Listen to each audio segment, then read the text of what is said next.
On a campus of over 40,000 people, many students try to find smaller groups to associate themselves with, making closer bonds and lasting memories. Students often find themselves looking at the various clubs and organizations that are present on our large campus. And for many students, that means going Greek. Since 1845, when the campus welcomed its first fraternity to campus, many students have been drawn to the program, which has grown to include over 65 organizations and encompassing around 20% of the undergraduate student body. These Greek organizations, both all social, academic, and philanthropic, provide various opportunities for students here on campus. As well as being a great opportunity on campus, they encompass various things through alumni associations around the globe. Unfortunately, sexual assault and hazing are present on campus and as well in Greek life. There are some programs on campus and specifically for Greek life members that they can partake in to learn more about how to combat sexual assault and hazing.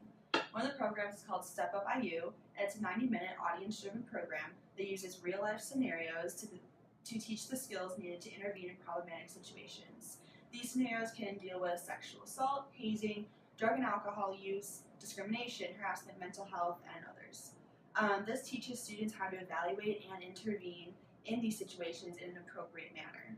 Another one is called Oasis, which I'm sure many people have heard of before. It offers a variety of alcohol and drug education and intervention programs. Since I'm a member of Greek Life, I have gone through an Oasis presentation where they just explain to you how to have a safe night and how to take care of yourself and others whenever alcohol is involved. Here are some programs that are specifically for Greek Life. In the sororities, there's a program called Safe Sisters, and it's prevalent at each chapter. So basically, it aids sororities in the creation of climates where freedom from sexual violence prevails.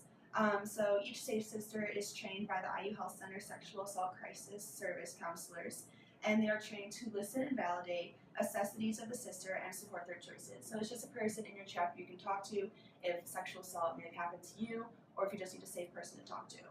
And then the fraternities, there's a program called Men Against Rape and Sexual Assault, or MARS. It's an all-male peer education group that consists of 300 plus men who are part of a number of different interfraternity council chapters. The purpose of MARS is to engage and educate men about the issues of rape and sexual assault. They are again trained by the Sexual Assault Crisis Service, and they utilize presentations and include education and discussions to help fraternity men understand the importance of consent, the issues of rape and sexual assault, assisting and preventing sexual assault, and raising awareness in the community. And finally, there are internal standard boards in both sororities and fraternities. And basically, IU wants all student organizations to be self-governing and hold their members accountable. This is a quote from Student Life and Learning. It is an expectation that all fraternities and sororities have an internal standards board that holds members accountable to their organization's purpose and policies, as well as the university's policies when violated. So it's just a great way to kind of keep everyone in check and hold themselves accountable for sexual assault, hazing, and any other problems that may occur. Even though these programs are in place, there are still several issues with sexual assault on campus. Two studies in 2007 and 2009 in the NASBA journal found that women in sororities are 74% more likely to experience rape than other college women, and that men in fraternities are 3 times more likely to commit rape than other college men. Additionally, it was found that 15% of insurance claims filed against fraternities are related to sexual assault. For example, the Alpha Tau Omega chapter at IU has recently faced sexual assault allegations and was placed on probation. This is one of the few cases that has been heavily publicized, as many of these cases go unreported. While sexual assault is a prevalent problem on campus, hazing is also a very large issue. In 2002, a study at Cornell University found that more than 75% of Greek students that participated in the survey had engaged in hazing. And the tradition of hazing is that alumni are hesitant to say hazing is a bad thing because they went through it and believe new members should as well, keeping it alive. A recent issue of hazing at IU, in recent history, an IU fraternity was closed for hazing.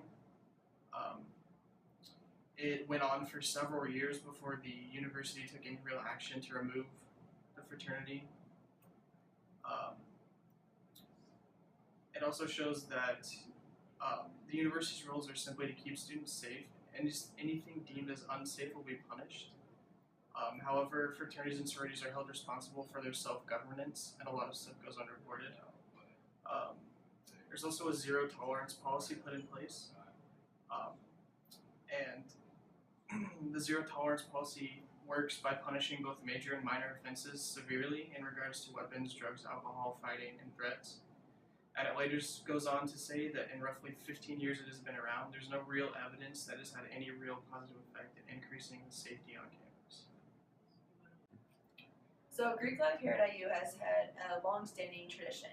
There are programs that have been put in place to help keep Greek life safe, but unfortunately there are still problems that are occurring with sexual assault and hazing aside from these programs. So here are just the things that we think should be changed in the Greek life system to make it safer. As a member of the Greek life, I've been through these programs and learned about them, and even though they do a great job of teaching us, I don't think they're taken seriously. I feel like more things should be implemented into them to make all of the people taking a part of them to realize the true dangers of sexual assault and hazing, and to really get it through to us that this shouldn't be happening. So I think if these programs are strengthened and taken seriously by all the members participating, it could really become a safer Greek life. Another change that we think IU could make to crack down on the prevalence of sexual assault and hazing is to crack down more heavily on fraternities and sororities and put more rules in place. Currently, Greek life is subject to self-governance, and a lot of things happen when the fraternities and sororities aren't always completely responsible or aware of what needs to happen in order to keep safety their top concern. I'm not completely sure currently what rules are in place, but I think the university should set more rules for the fraternities and sororities, or punish the fraternities and sororities more heavily for violation of their own rules. We believe the university should take more responsibility for what goes on the campus. Currently, the university keeps a safe distance from Greek life to avoid liability, but we believe that the university taking a larger role in the rules of Greek life can help to reduce instances of sexual assault and hazing. Greek life at IU is great overall, and with these changes, we will give everyone the opportunity to have a great experience and feel safe.